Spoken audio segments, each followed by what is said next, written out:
get started to see which one can be the most retarded. Tinfoil haters, it's time to start the show.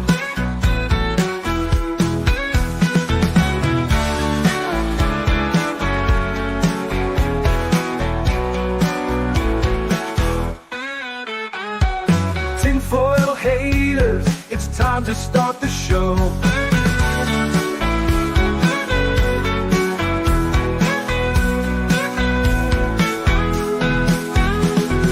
Tinfoil haters, don't tell them what to say. Tinfoil haters are here to save the day.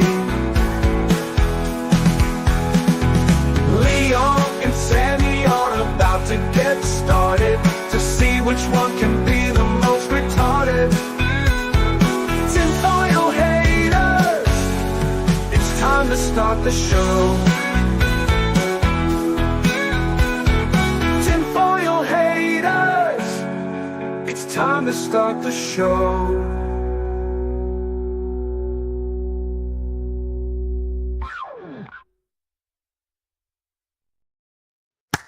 Yeah, here it is. Welcome back to another episode of Tinfoil Haters, a post-Vegas episode. I obviously did not upload last week because we was on the road. We was traveling, so we're going to get back into the swing of things. No real guests today because we're going to do something light, and can't wait to see y'all here when we go over tulpas, the religious myth or real creatures of the mind. And I, of course, joined by my lovely friend and co-host, Sammy 3P. Sammy, tell the people who you are and what you do. Hi, I've reached spiritual centering. I am Sammy 3P. We are here to talk about Tibetan Buddhism and other aspects of traditions in that mysticism. But otherwise, if you want to talk about Batman every Saturday, you can find that on Cavecast every Sunday in other news. And every now and then I have a band and we put out live albums. So catch me on Twitter, catch me on YouTube. I don't think your third eye was open. Oh, and my fly was down. I was going to say your four eyes are all open. So, man, if I could create a construct from nothing, create matter from nothing with the power of my thought, I would create my own personal Cinevere. But since I can't do that, Cinevere, tell the people who you are and what you do. Hi, guys. I cover nerdy stuff like video games and anime. I stream whenever I can remember to at night and every Wednesday. Bingo, bango, bongo. You love to see it. Let's go ahead and say hey to the beautiful chat. The folks that showed up and showed out. First, we got Piranabout in the house. How you doing, Piranabout? Hey. Jim of a show. Gloriously Jimmy and shit. Yeah, TFH forever. Me.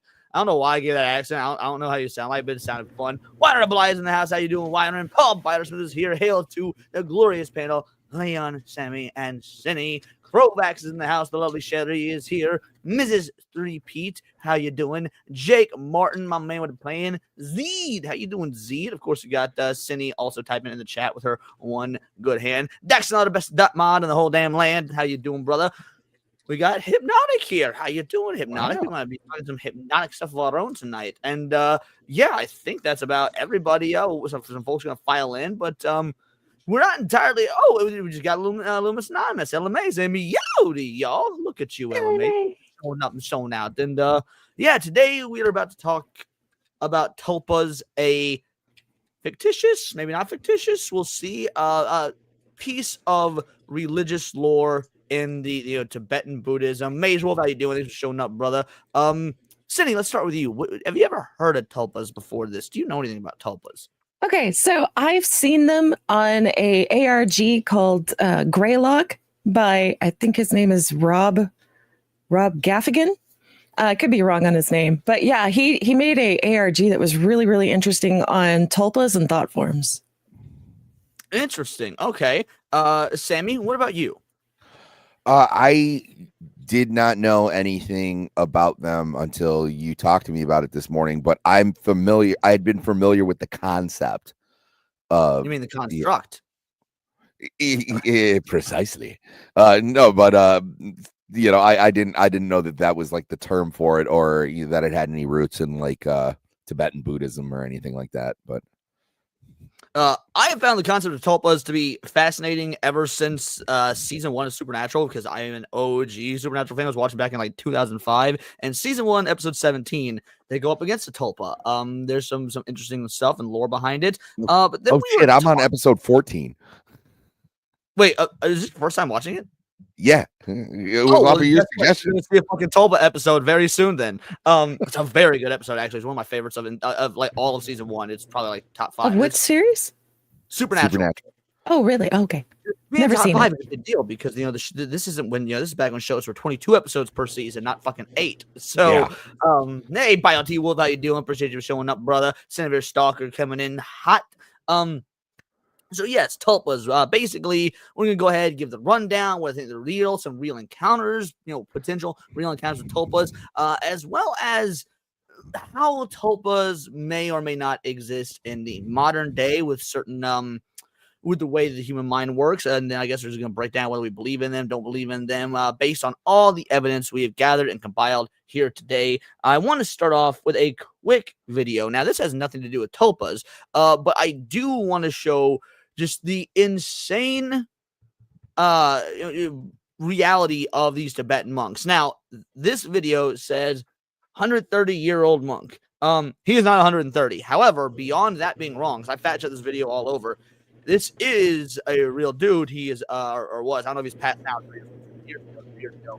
He was 109. Now, I want you to listen to how he talks, the way he moves, the whole nine. Like, monks are into some serious shit. còn nhái nè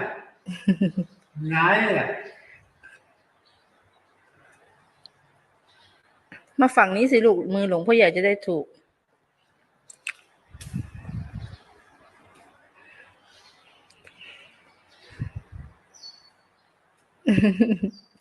อย่าทำหลวงพ่อใหญ่แรงหลายเบาๆ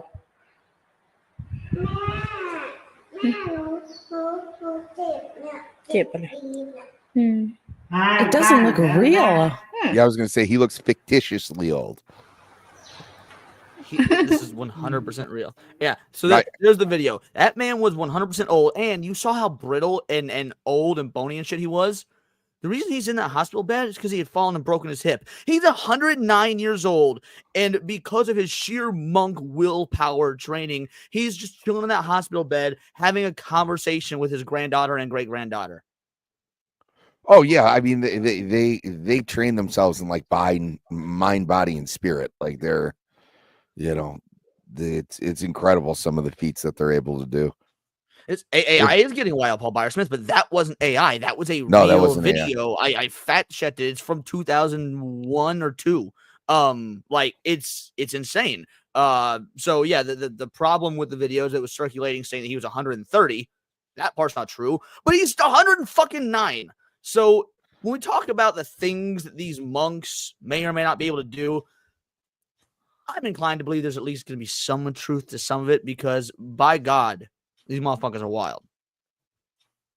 That being said, let's get into what tulpomancy is, the history of tulpomancy. We'll get into some stories, and I'm going to bounce back and forth between some stuff here.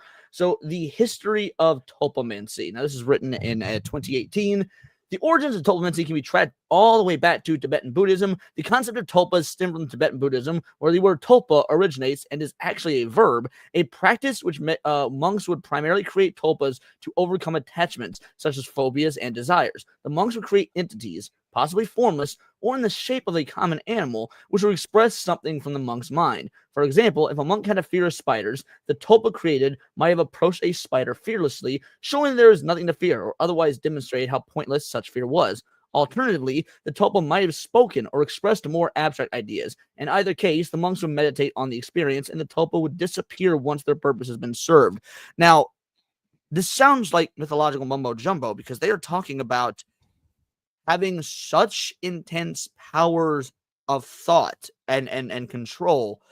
They can effectively create matter from thought. These tulpas are real. They exist in physical form. They are unique individuals that have flesh, blood, minds of their own. It's not just like a golem, which is, a clay crafted thing given basically like life, but not life. These are real. Yeah. Do you believe So something the like whole island was a tulpa for the windfish in Link's Awakening. Actually, fucking yeah. I didn't put that together, which is crazy because my favorite 2D Zelda game. But yes, the entire island would have been a tulpa for the windfish. That is a remarkably well spoken. I don't know if we'll have anything better said on the side show. We're just gonna wrap here. Leonardo Ghost Style, how you doing, brother? Soul Assassin, how you doing? Sand Spirits. He doesn't look a day over 108. He certainly does not. Oh my gosh. So yes, do you believe that something like this is even possible? The human mind can conjure real matter, for lack of a better term. No, I think it's possible. I mean, if you want to like manifest something in your mind to like get over fears or something like you were talking about, or like a bad habit, like I think that might even be like a healthy way to go about it. But I don't think I think you might be able to project things. I don't think that you could have something that like interacts on its own accord. You know what I mean? That where you could create something like that, like, you know, as far as I believe, like only God can do that, you know, but yeah, but that's just my limited understanding. I don't want to say that it's not true, or maybe something like that. Or maybe something supernatural, but not something that's like in the physical realm is where I stopped buying it. Jake, oh, sorry, go on. Go ahead. So Jake Martin says, I might very misunderstand what tulpa is. I thought tulpas were given form and collectively believed to be real. That is also a thing. So right now we're talking about ancient, the ancient religious version of what a tulpa is, but the idea has evolved into something very similar to what you're talking about. So we're going to actually be talking about both, breaking down both, because this idea for today's episode came about sort of by accident when Sammy and I were talking about how to put together a quick show, and we thought about maybe doing a creepypasta or something, and that gave birth to a different idea. So you're not wrong in that belief, Jake. It just the whole collective belief thing hadn't taken form in tulpa lore at the early stages we're talking about. Now, Cindy, what about you? Do you believe something like that could be possible? I mean, wilder things have happened. I'm sure somewhere someone is able to do this, but I hope they stay in Tibet. Left Eye Ego says on another stream at the moment, but just dropped in to smash that like button. Thank you, Left Eye. I've never had you on my channel. We need to get that done at some point because you're a fucking mad. Dory, man, thank you so much. So, wait, real quick. Did you ever get a hold of Justin last time? He has literally never written me back. I've not seen him in any fucking streams, mine or otherwise. So they got him. Possibly. Like, for those of you that don't know or are unaware, yes, 2 weeks ago for the show, we were supposed to have a guest going over the Gilgamesh stuff. 30 minutes before the show, he went dark on me. And he had been in TFH before multiple times. He'd been in my other streams as a chatter. He'd been in Badgers and Gooch's streams. Yeah, he's been in mine. Went dark on me 30 minutes before 2 weeks ago's episode. No emails back. I haven't seen any chats. Nothing. Oh, wow. Motherfucker got Clinton. Yes, no, tulpas are definitely not a modern invention, but there is a modern spin on them. And yeah, we will definitely be getting to that. In a 1905 book called Thought Forms was published under the Occultist Theosophical Society. The society began looking into thought forms as a way to study consciousness and the nature of thought. Bissett and Ledbetter point out the character of our thought forms is linked to our astral desire and mental thought. Bodies that more refined our desires and thoughts, more radiant and beautiful are thought forms we create. The most well-known historical account of tulpamancy was the experience of Alexandre David Neil, a Belgian French explorer. Now, we are going to talk about this story. This is a very interesting story. There's a story that I want to talk about first. And it's this story right here. The bizarre and lonely death of Olivia Mabel. You guys know the story? No. Okay. I'm going to read through this.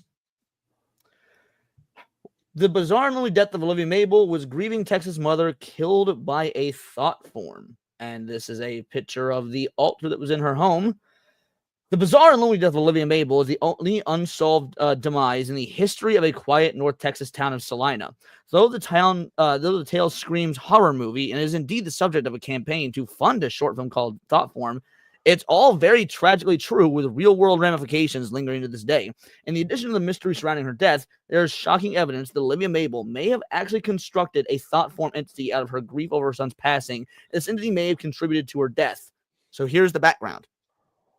Olivia Mabel was a doting mother to Aiden and wife to Travis, living on a sprawling property called the Footlights Ranch, about an hour north of Dallas. Her world came crashing down in 1990 when 7-year-old Aiden was found dead in a pond on the property. Overcome with grief and guilt, Olivia retreated from her work, friends, church, husband, leading to their divorce in early 91. Utterly alone in the world, she was last seen alive in September 1991. 2.5 years later, on February 27th, 1994, police responded to silent 911 calls from the Mabel home. And when they say silent, there's not even breathing on the line. It's just the calls are coming in, silence, calls are ending. So the police, trace the call to get the address and whatnot and show up on site. When they arrived on the scene, hearing no response, officers broke down the boat door. They found it shocked and horrified them. They entered what felt like an abandoned house, choked with dust, long neglect, dead air. Searching the house, they entered Aiden's incongruously tidy room. They found Olivia dead in a nightgown and slippers, perched on a rocking chair in front of a crude altar to her son, clutching a stick figure doll in his image. Here's the doll. Investigators estimated she had been dead for months. Wow. Any questions so far? How did she go that long without anybody recognizing that she was alone? Because I assume like she hermit lifestyle. She retreated in on herself after the death of her son. Her husband left her. She became a hermit. Mm. And yes, saying spirits, CERN is a good thing to blame. Hunter with Nads, how you doing? We're gonna raid into you after this is over. Sorry I can't be on the show tonight because I double booked. I apologize, but I will be on Hunter with Nads, Nadia's show. Hunter with Nads, Nadia's show next week where we talk about Until Dawn.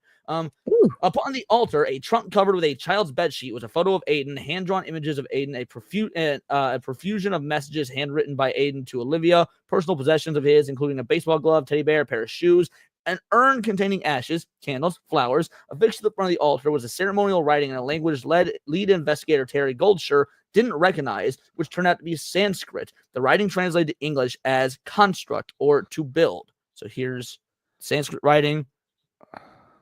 Francesca Santiago, among the first officers on the scene, described what she found. I spent a lot of time in El Paso and had an uncle that was in some really dark occult stuff. I recognized it immediately. When I walked in that room and saw the symbols on the photos of the altar, I felt a strong alien presence looming over me. It was honestly the last thing I expected to see in this town. The tulpa of Olivia Mabel. Based on the altar, the Sanskrit, the doll, the isolation, the obsession, the strong ignorant presence, Santiago felt may have speculated that Olivia Mabel, whichever, managed to channel her momentous grief into it. Momentous. It should be probably monumental here because it was not momentous. Grief into the creation of an actual entity known in Tibetan Buddhism as a tulpa, or in English, a thought form. A tulpa describes, we know what a tulpa is. We went over this.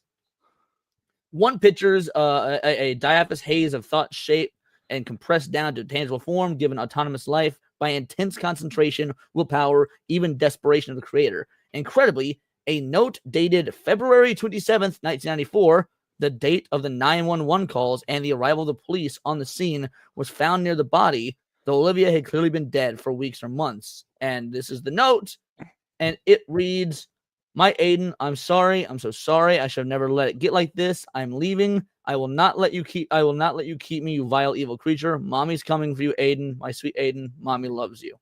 And that's basically, and the rest is just, about, there's paranormal investigations into it afterwards. The crime is unsolved. So they speculate that she accidentally made a tulpa. So do tulpas normally attack whoever manifests them? Doesn't matter. This story's fake. It's entirely a hoax.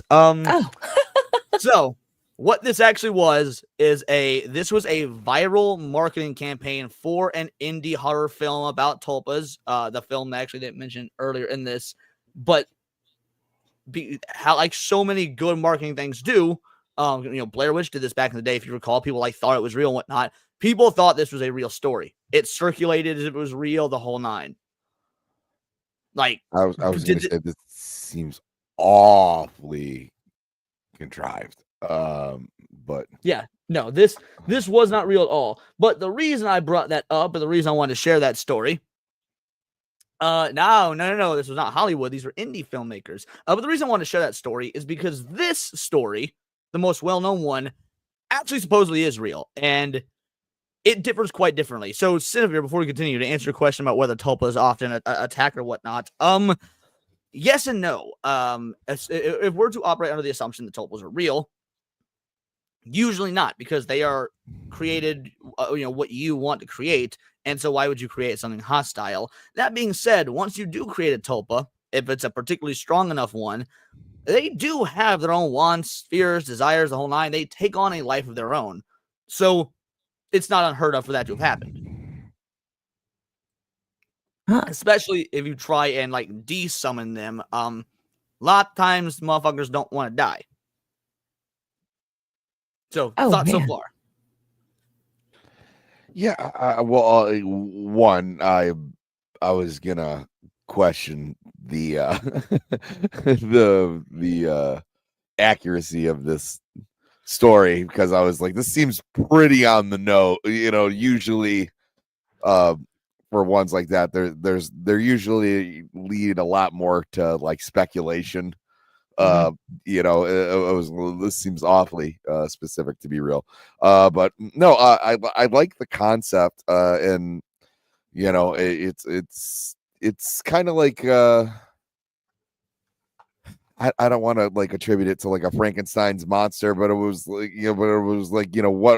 once you've created something, it's kind of out of your hands. I like the aspect of that, but it's a manifestation, not a monster. It's cool. I'm reading here more that the concept originally in Buddhism, Buddha would manifest these bodies to help teach others who hadn't obtained nirvana yet. So it's interesting to me how this has evolved the way that it has, and I can't wait to get into the collective more so. That is especially what we talked about, even though we couldn't verify. This is a cool concept. And no, Kovacs, Pinocchio wasn't really a tulpa because he was not thought into existence by sheer willpower. Though it's a similar concept. No, Pinocchio was given life by magic based on a granted wish. But again, similar concept. And yes, Jada Pinkett Smith would fuck a Tupac tulpa.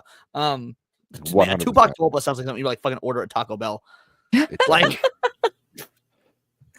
So the most well-known historical. Oh, what was that, Cindy? No, I said it does. No, Tupac tulpa sounds like the best barber in Puerto Rico, right? Oh my god, it does. The Tupac tulpa, or god damn it, the most well-known historical account of tulpamancy was in the experience of Alexandre David Neil, a Belgian French explorer. Now, this story is 100% true up until the tulpa stuff, which we'll have to decide if it is or isn't. But this actually was a real person. This was a real exploratory campaign. She really did settle down and live with Tibetan monks. There's multiple documentaries on this gal, whether it be on YouTube, on fucking streaming services, documented accounts for years and years. So everything I'm about to tell you, minus whether we believe in the actual mysticism, is 100% true. When Alexander David Neil journeyed through Tibet, one of the many mystical techniques she studied was that of tulpa creation. A tulpa, according to traditional doctrines, and we get what this is, an entity created by active imagination. The method involved was essentially intense concentration and visualization. David Neil's tulpa began its existence as a plump, benign little monk, similar to Friar Tuck. It was at first entirely subjective, but gradually with practice, she was able to visualize the tulpa out there like an imaginary ghost flitting about the real world. In time, the vision grew in clarity and substance until it was indistinguishable from a physical reality, from physical reality, a sort of self-induced hallucination. But the day came when the hallucination slipped from her consciousness control. She discovered that the monk would appear from time to time when she had not willed it. Furthermore, her friendly little figure was slimming down and taking on a distinctly sinister aspect.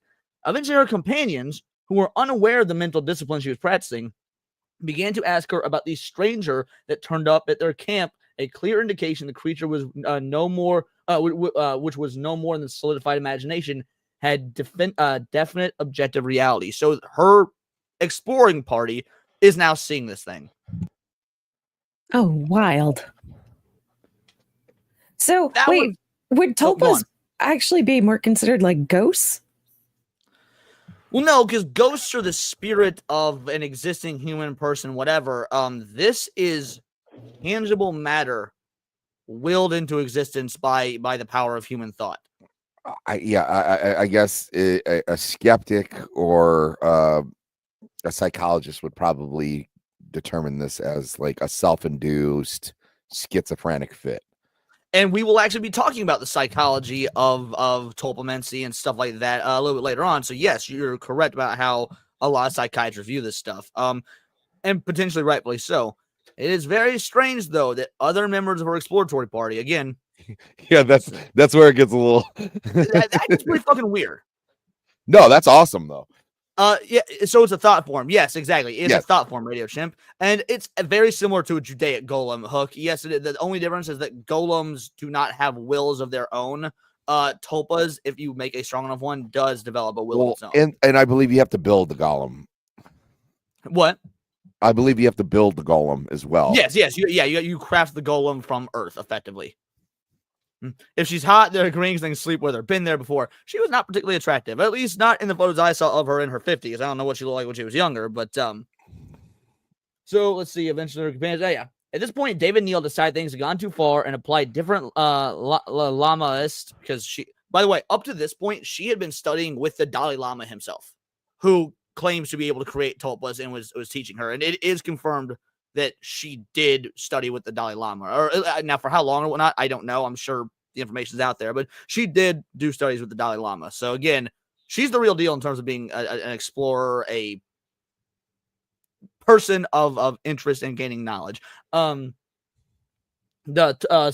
applied different Lama's techniques to reabsorb the creature into her own mind. The tulpa proved very unwilling to face destruction in this way, so the process took several weeks and left its creator exhausted. Does this remind you guys of anything? I mean, kind of like Frankenstein. Like I said, he's chasing down the monster. The monster doesn't. What about you, Cindy? Oh, I've been wondering what the sound was in my room for like 10 minutes because I'm hearing you read all this, and then I discovered it's my cat. She's yowling at the door. Were you worried you accidentally made a fucking tulpa while we were No, live? I was like, what the hell is haunting me in the middle of the stream? Jake Martin says, assuming it's possible to manifest, creating a tulpa inadvertently through extreme duress, euphoria, rage would make sense to me. Creating a tulpa without intention to do so. Now, the process here to me sounds like a fucking exorcism. Like, if we want to believe in like Catholicism or Christianity, and there's demons, the demons can be excised by a priest. By that same logic, it does stand to reason that if one is real, why wouldn't the other be? That you would have to effectively exercise this construct back into your mind, and that it would be a draining process. I mean, if you've ever seen priests do real exorcisms, they take hours, days, weeks. Mm-hmm. Some of them have taken fucking months, and it leaves those that are performing the exorcism. It literally drains them of their life force, it seems. Yeah. That's why I asked the thing about ghosts. Well, I'm also saying, like, especially with older, like more primitive people, how would you be able to tell the difference between either? Whether this is something that have manifested, whether this is like a demon, whether this is a poltergeist, how would you differentiate if you're trying to get rid of it? Now, unless you had, someone saying like, "Oh, I manifested this." That's. I was about to say that would really be it. You, like the person who manifested would have to claim they manifested it. And it's, of course, it's probably easier to wrap your head around believing if you were raised in a culture where this shit was normal, like Muslims that believe in jinn or things like that. Mm-hmm. Yeah, there's some real creepy spiritual shit. The Secret History is written about Roman Emperor Justinian. It's creepy as hell. I'll need to look into that. I'm not sure what that is. I've had some really scary experiences with spirits and one demon. I've only had one, maybe two experiences. Two I can't explain of the two of them, one I can't explain at all. The other one I also can't, but I feel like that has to be a logical, rational explanation. I just haven't figured out what it is. So even in the 60s, there was a resurgence in the West on the topic of creating thought forms with an emphasis upon self-help and understanding. What this article doesn't say is that in the 60s, this resurgence of creating thought forms and whatnot is something, and we covered this actually on a different episode, TFH, that the government was funding and looking into as a form of psychic warfare, if you guys recall. So Yes. this wasn't just a Yeah. bunch of like hokey dokey, like hippie motherfuckers trying to be like, oh, let's smoke weed and listen to Jimi Hendrix and make our own fucking, imaginary friends come to life. Like, the government spent literal millions of dollars funding to see if they could do psychic warfare with shit like this. Well, and as far as like the self-help aspect and all that, like, especially in the 60s, it was part of the cultural zeitgeist just because like the Beatles were like hanging out with the Dalai Lama and, all that stuff too. So, I mean, it checks out time-wise. I prefer the Beatles when they wear suits as opposed to when they were all hippy-dippy. I don't know about you. Yeah, me too. I like the mop I like- top, not the beards. I like when John Lennon was straight up beating his wife, like Yes, Men Who Stare at Goats, Radio Chimp. Yes, that was a real fucking thing. Exactly. yes. Outside those contexts, however, tulpamancy was unknown until it emerged as a subject on 4chan's paranormal discussion board. Some posters of the board began to take the concept seriously and out of curiosity succeeded in creating tulpas. Two posters, Irish and Dane, Fact Man, posted the first tulpa creation guides to the community. Eventually, the X board became Board of Tulpas, and the community moved to IRC. I'm not sure what that is. I don't know. No clue. And then, oddly enough, tulpamancy itself exploded in popularity when it found a new home on 4chan's My Little Pony discussion board. A thread posted by the Well, user stop. believed. What are you talking about? So they're trying to make There's a tulpas My of Little Pony ponies? tie-in. Sad middle-aged white man. Oh, IRC, if I recall. Thank you. Or Internet Relay Chat. Yeah, Hook. IRC, Internet Relay Chat. Old school chat chains. Oh, Okay. okay. Awesome. Just because all of these dweebs wanted to like manifest their My Little Pony girlfriend. They're like, Yeah, pumpkin seeds and applesauce. Oh, That's exactly goodness. what it turned Butterscotch. into. Yes. I don't know any of their names. The only one I know is Twilight Sparkle, and it's only from memes. I mean, you got one what? over. Well, no, I know Applejack because the cereal. Yeah, I did not know that was a My Little Pony. the little I know is all from Chris Chandler. So Zach says he was around for IRC, and to be fair, I believe him because I trust him. But he wouldn't know it looking at him. Dude doesn't look his age. He looks like a young fucking butt. Young fucking buck. And then I said butt because I was reading Lamau Butterscotch. Is that a fucking? I don't know. Your wife got some explaining to do. Why does she know the My? Well, then again, 80s children. This is before bronies were being a bunch of fags and whatnot. 80s kids that are girls, I can understand knowing the My Little Ponies. Is Fluttershy one? Okay, we're supposed to be talking about spiritual manifestation of the mind, but this turned into a My Little Pony discussion board. Like, yeah, my favorite was Young Butt. Thanks, Brian. hey, how you doing, Gooch? Appreciate you being Hey, here. Serranos. So, eventually we get to what Jake was talking about, which was the manifestation of collective consciousness. So where was it? I might be on the wrong. Hold on a sec. Let me get to the right. Here we go. Okay, so the power of the mind, creating tulpas through meditation and visualization. Now, please tell me I saved the tab. Scroll through here. Yes, here we go. So the whole reason this episode came about was because we had the idea. Mr. Techrat, how you doing, handsome? Hope you're doing all right. Because tulpas have moved into the realm of, well, if one person concentrating really, really hard can create a manifestation, what about people collectively thinking about things on the internet just over and over until the collective conscious eventually wills itself into reality. And got me thinking about Slenderman, which obviously Slenderman's fake. Slenderman's not real. Like, this is not going to be a, oh, do you believe Slenderman's real? We all know he was created in 2009 on the Something Awful forums to win a horror contest, and he is purely fictional. However, what if it started that way, and then the general belief over millions and millions of people reading these creepypastas and whatnot across the world, do you think it could manifest a what was fictional creature into being real? Oh man. I mean, this is like a collect. So it's like in that. It's like in Berserk, where like hell didn't exist until people like started believing in it. Like that's they needed someplace for all their hatred to go. That's where they created hell. It's kind of like this. This is the same concept where, for some reason or another, the collective is looking for a boogeyman. Could that manifest all that? I don't know, but yeah, I remember those Marble Hornets videos when those first dropped, and Me too. I mean, there were people who were very, very convinced that it was real. Is that a powerful Marble Hornets? Marble Hornets was this. Oh, go for it, Sammy. Go for it. Yeah, Marble Hornets basically was like a YouTube channel or a creator where they put out all these very disjointed videos, but it looked like they were on like the path to like discovering Slenderman. And at the time, the graphics looked really good. It was set up in kind of like a Blair Witch fashion where you weren't sure if it was real or not. And like I said, the group that I hung out with, like the consensus was 50-50. If you have actually, like, my group of friends consensus was also around 50-50. Yeah.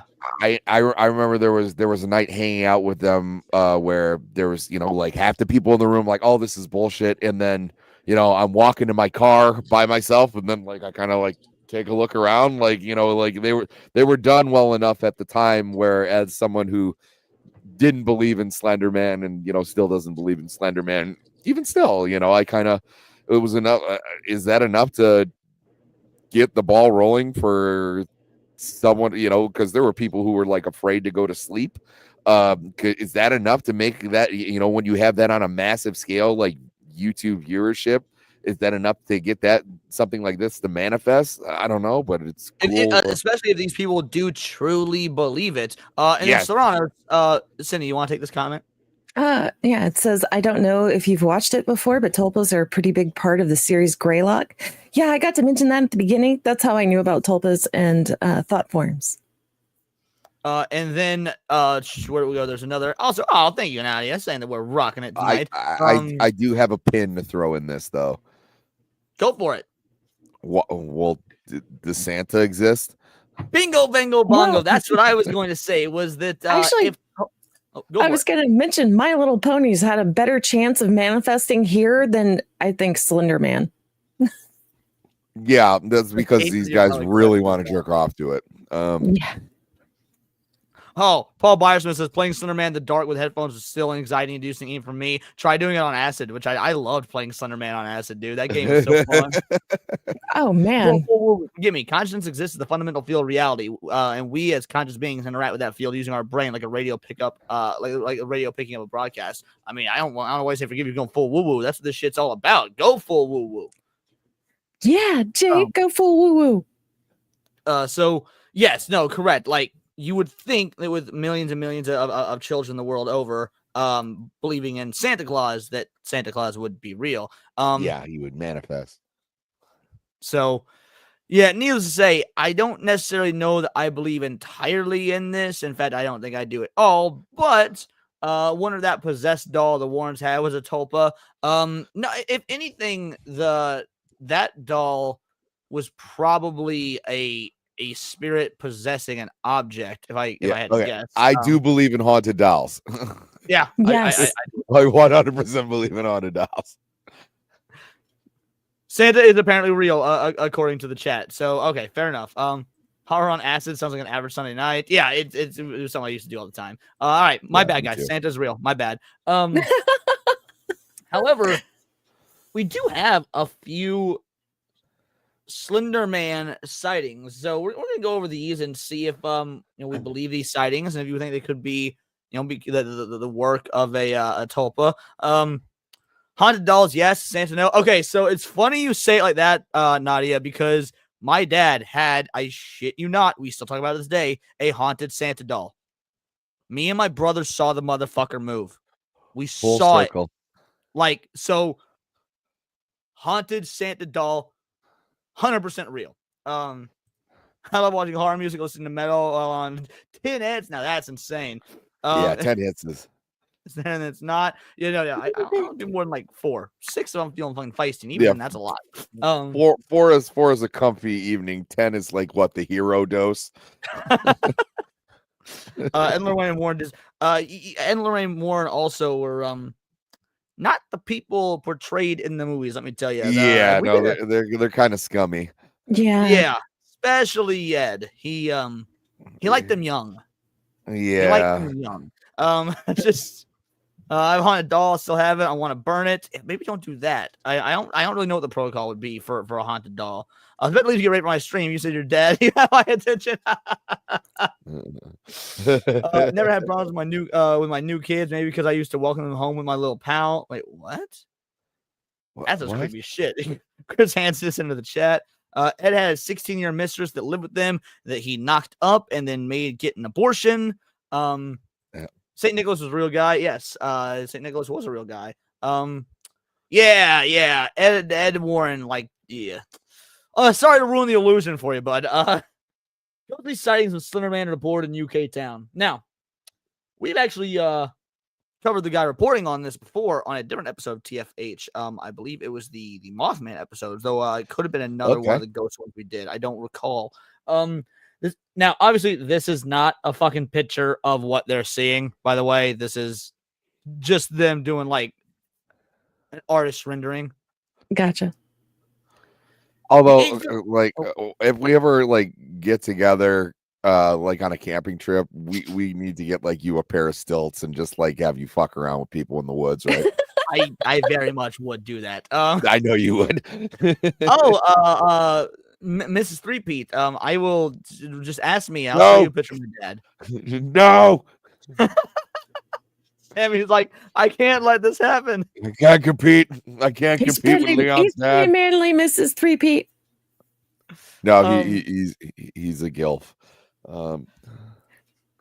The 8 feet stick thin specter has been spotted by several terrified residents of Cannock Chase in Staffordshire over the last month. Locals have reported seeing the lone shadowy spirit with bloody eyes wearing Victorian dress in forest as well as their homes. Each of the chilling close encounters took place in a small mining town of Cannock, which is a history of supernatural beings. Let me see if I can quickly find the episode that we did about where we covered other going-ons in Cannock Chase. One sec. Yeah, okay, TFH. So it's going back. Tenfold Hairs. So we did Harp. It wasn't the Harp one. Obviously, it wasn't the Under the Tomb one. Black-Eyed Children. So Cannock Chase. When we did Black-Eyed Children a few weeks back, March 18th, actually, so a little over a month ago, the most serious sightings of the Black-Eyed Children were in Cannock Chase. So these Slenderman sightings and Slenderman are happening in the exact same town. Oh, wow. Yeah, they're having a rough time. Yes, well, it's supposedly one of the most haunted towns in England or something. Yeah. One resident of Pie Green said she was visited on December 14th. She explained, I was awoken just before 2 a.m. by an odd scratching noise in my bedroom. To my astonishment, there was what seemed to be like a sphere-shaped shadow at the edge of my wardrobe. As I tried to get out of bed and investigate further, the shadow began to stretch towards the ceiling, and it was at that point I found myself faced with the most disgusting, horrific creature imaginable. It was about 8 feet tall, had a white face with razor-sharp fangs. Another householder from Rugley said, as my eyes opened, I saw a man floating over me. I could see into his eyes. They were fierce and red in color, and it shook me to my very core. The ordeal ended with when the man, who was completely dressed in black with a hat to match, floated higher and higher until he hit my ceiling and disappeared. Now, investigator Lee Brickley, which is the same guy that was investigating the Black-Eyed Children, is trying to work out why the child-snatching Slender Man, who's feared across the globe, has suddenly started appearing. So there's so many sightings roughly at the same time, it's unusual. One theory is that it has nothing to do with supernatural, and eyewitnesses are experiencing sleep paralysis, where individuals' eyes are open, but we don't know what sleep paralysis is. There are reports of slendermen seemingly pinning victims down as if sitting on their chests that could be down to sleep paralysis. However, it is a little strange that in this one town, all these people are reporting it at once, and they're reporting roughly the same thing. Yeah, there's something in the water in that town, right? And like there's and it also seems like if one person reports it, there's like a collective that will just like jump behind them, or it's like Right. I'm waiting for like Bella Ramsey sightings. I would believe black-eyed children over Slender Man. 100%. Here's the thing. Let's assume this is real. I don't think what they're seeing would be Slender Man. I think what they're seeing would be a different creature that's just tall and slender, and their mind is jumping to Slender Man because that's part of the public consciousness, part of the zeitgeist. Or it might be the What's closest thing? thing It's that like they a can mimic relate it to. where it manifests your fear. There's a special cryptid where, so it's almost like the monster in it. It's they kind of allude to it in Harry Potter, where The Bogart? you go, yeah, like a Bogart, where that, because I find it funny that one person sees these things and all of a sudden a bunch of people see these things. Jake Martin says supposedly a person with sleep paralysis can transmit it to others simply by telling them about it. Power suggestion type phenomenon. I don't disbelieve this because my roommate suffers from terrible sleep paralysis. I don't get sleep paralysis very often. In fact, it's very, very rare, but I have had it. And one night, he and I were up late watching creepy videos on the internet. He was telling me about his sleep paralysis. And then not only did I get sleep paralysis, but I got sleep paralysis inception. I fell asleep. I was dreaming. In my dream, I was dreaming. I woke up in the dream. In the dream, I had sleep paralysis. And once I woke up from the dream of having sleep paralysis, I then had sleep paralysis while I was actually awake. This was like 6 months ago. So, point is, all of that came up because my roommate was telling me about his honestly frequent sleep paralysis. He gets it quite a bit. And so yes, I have it. I see spiders. And as an arachnophobic, it's great. Oh, are you being for real? Yeah, dead serious. I see the legs. Oh my. I don't see anything creepy when I get it. It's more just like, fuck, why can't I move? Oh shit, okay. But people talk about how they see spirits or like evil, like fucking women, like evil crone witches or shadow people, which we're gonna be doing a shadow people episode, I think, with Nadia sometime in the near future. Yep. No, I get it. So sometimes I'll see the legs, but mostly I'll just get into a point where like I know that I'm consciously awake, but my physical body cannot move yet. Right. And it's very much. He says waking up a dream, but still dreaming is the worst. My brain has been going to work and all. Yeah, so in the dreams where I was having paralysis in the dream, everything was relatively normal. I was sitting there in my dream talking to my roommate who was sitting in the chair I'm sitting in now in the dream, but I couldn't move from the bed. And like I thought dream me thought it was real. It was crazy. It was fucking insane. I always have stupid ass dreams where like it already starts off with like a really promising premise. So it was like, hey, we're gonna go see this band and we're gonna go backstage, and that sounds great. And it was like, hold on, we gotta stop and get gas. And then like the guy driving just like wanders off, and then like the dream goes in that direction. And my subconscious is like, no, let's bring it back towards the backstage. Let's do that. Mitch Hedberg has this great comedy bit where he's like, dreams are weird because it always starts off and then like I'm doing taxes and the next thing I know I'm building a go-kart with my ex-landlord. Like, yeah, 100% weird. And Prater Mind, that's strange. I can see Bush chat. Seems like a lot of other people can. If you can't, that is very odd. Leon's everyone's sleep paralysis demon. Thanks, Paul. Thanks, Mage Wolf. Appreciate you both. That would actually be really awesome for me because I'd be like, hey, buddy. Sounds like a fucking dog. Hey, buddy. What are you doing? And then there was a sighting in Chicago. Couple allegedly spotted a tall, slender man-like being in Chicago. This was is there fucking a convention? No, but you're immediately gonna, at least I assume, you're going to be like me and probably disbelieve this account. within the first few sentences.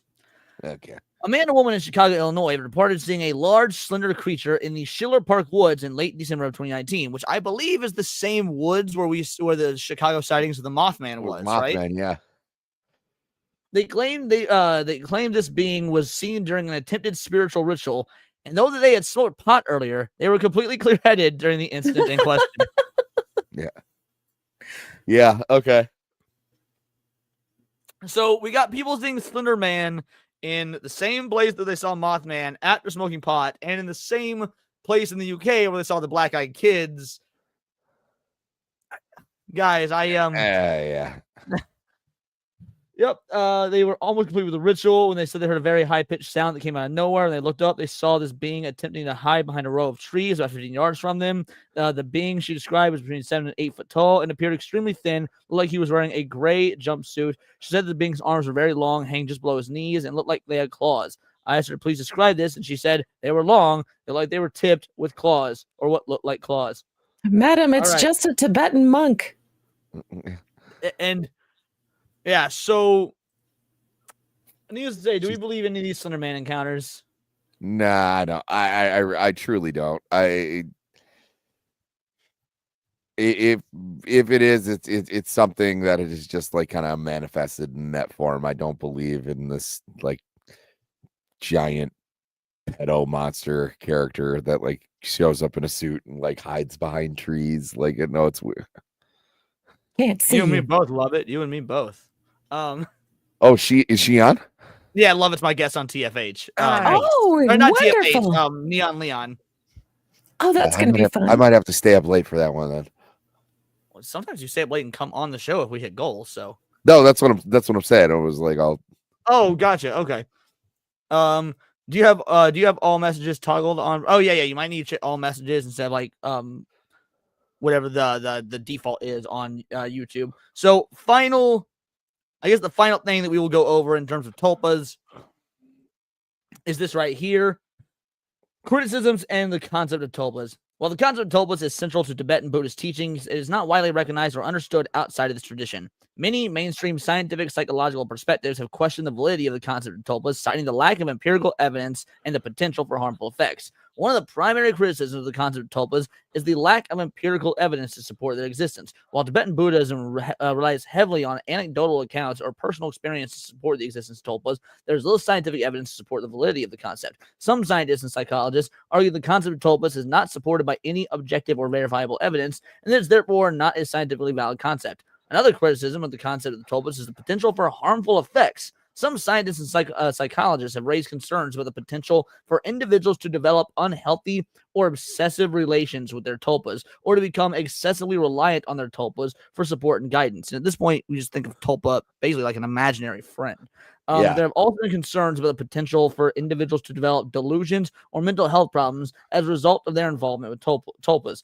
Overall, the concept of tulpas remains controversial and is not widely accepted or understood outside Tibetan Buddhism. While some practitioners of Tibetan Buddhism believe that tulpas are powerful and transformative entities, others view the concept as lacking scientific support and potentially harmful. And yeah, with that, I mean, I don't know. I feel like if tulpas are real, this isn't like ghosts or demons or whatever, where it is a supernatural thing. You were supposedly able to actually manifest this shit in the real world. I think that it would be rather easily provable. Scientists can just go in, spend a couple years monitoring these Tibetan monks, and be like, "Oh shit, how'd he create that?" Yeah, it makes me think of that old movie Drop Dead Fred. That is exactly what it made me think of when I was doing the research. This actually, I hate that movie. Yeah, no, I think from a psychologist standpoint, yeah, it's also like a slippery slope. So if you're, what we discuss, if you're going down this like self-induced schizophrenic fit, so to speak, where and you hear this all the time from schizophrenics that that you have voices telling them to do things. The voices are in your head. They're just of their own volition, because you're opening a door to that might get harder and harder to close. I can see how they might want to shy you away from doing that. Not to say that I don't know if it's possible to make yourself schizophrenic, but when they talk about these things like imperial evidence and all that, and I was like, there's things that I truly believe in, like the DMT entities, I think when people take this particular drug, they're meeting these similar entities. There's a collective of people who have no knowledge of this, who share similar experiences. There's no way to take empirical evidence of that. Right. And for the record, I believe in the DMT entities as well. Like so many people experience the exact same thing on what is arguably the strongest hallucinogen out there that you're supposedly able to use to pierce the veil and see into effectively like the realm of God and whatnot. Well, and so many people, yeah, no, I always said like acid is where you like are you becoming like aware of God, and like DMT is where you like walk up and like shake his hand, like it's just, Wow. yeah, it was it's a wild experience. If the afterlife exists, it could also be a creation of the human subconscious. So basically, what the humans willed the afterlife into existence. I don't know about that, but that's just due to my religious beliefs. I'm very much more of a no, God made the heavens and the earth type of guy myself. But yeah, but I was just on a plane; it wasn't in the clouds. I do believe that heaven's like another dimension. Yeah, I believe that heaven is another dimension. Yes, I think the same thing. That's true, Cinnabar's Fish. Actually, one of my favorite games. Shout out. Nice. Yes, if you go to Persona 5, we are collectively manifesting stuff. That is the entire premise for Persona 5. And it's fucking brilliant. One of the greatest video games of all time, honestly. Like Persona 5 is truly one of the greatest video games of all time, and probably my favorite JRPG of all time. With that being said, yeah, I think unless you guys have anything to add, we can close the book on this one and consider it debunked. Definitely debunked. Yeah. Unless you guys believe, by all means, say so. No, I said, I hang my stockings up every year, especially with the collective one. Do I think that there's certain things in the teaching of Tibetan Buddhism where if you wanted to quit smoking and you make like this imaginary animal that manifests that craving and you deal with that on your own, that might be a very healthy way of doing it. But I also don't think that like if you want to jerk off to My Little Pony that much, that eventually Apple Sprocket or whatever her fucking name is going to like show up in front of you. Okay, like you can will. I don't think you can will anything into existence. I think that you can will. That you can shape the world and will the existing world to what you want through sheer force of will. But I don't think you can create matter. Is basically absolutely that 100%. The law of conservation of matter states that matter cannot be created nor destroyed. It can only transfer. And so, at least with our current understanding of science, I do not think it is possible to create shit. But I do think it's possible to alter existing shit. Yeah, no, I definitely think that you can influence others or even be a conduit for something spiritual. Peter Van Fans out here lying, saying she used to swim. You're black, you don't swim. That's what I've heard. Sorry, go on.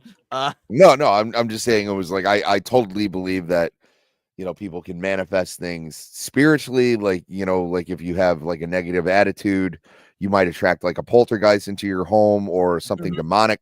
100%. But once it gets into the physical realm, yeah, I'm gonna have to call bullshit. Yeah, no, I agree that I mean, I do believe in things like ghosts, spirits, demons, and I think that your emotions do impact how those things will affect you. I mean, there's a reason people talk about the power of positivity or just I want to put this out into the universe. I want to will it into existence. I mean, shit. Me and Badger had a long fucking conversation about that when we were in Vegas about willing shit into existence just by speaking it over and over. And So yeah, that sort of thing I believe in. I'm like you. I draw the line at they just made a fucking being with their mind. Yeah. Because where do you draw the line too? It's impossible. What about you, Cindy? Where do you draw the line? What do you think on this whole thing? And we'll do your final thoughts, then we'll wrap. Oh no, totally agree on can't make something from nothing. I watched Full Metal Alchemist Brotherhood. I know you can't do that. Oh, yeah. Maybe. Equivalent exchange. Hey, what up, Yes. Dorothy? Alrighty. Anybody got anything final thoughts to add about Tulpas, Slenderman, any of this stuff, or should we say our goodbyes? I'm good. It's a fun topic, Yeah. but thankfully doesn't exist. Yep. Nope. I'm right there with you. Definitely fun. And next week, if things go as planned, Hayden Wayne will be our guest, and we'll be talking about the Mandela effect, but not just the Mandela effect. A very specific aspect of the Mandela effect that Hayden Wayne wants to talk about that I'm actually unfamiliar with. And Sammy and Cindy, he was talking to you guys about this, and you're unfamiliar with it as well, right? I don't know if I was you were more familiar with it than I was, but Cindy, but also it was like a couple weeks back, and I can't remember what the exact aspect of it was. Do you remember, Cindy? Oh, nope. It's been too No. long. I've slept since then. Yeah, but both of our eyes like lit up, and we were like, "Oh, this will be great." So I haven't talked I'll about this at all. I'm going off your guys' knowledge. So Oh, yeah, man. He sounded so smart about it. We were convinced right away. yeah, I was just like, "Yeah, I'm interested. Color me curious." so yeah. Next week's episode will be something regarding the again, assuming that Hayden is able to make it and whatnot. If not, we'll have alternatives. But yeah, next week's episode is supposed. We can just talk about a different aspect of the Mandela effect because it's that, so there's broad, that too. it's limitless. But yeah, beyond that, Cindy, why don't you go ahead and tell people who you are, what you do, where they can find you, the whole nine. Well, hi, guys. I'm Cinevere. You guys can catch me on all platforms. Sorry, as real quick, Cindy. Yes.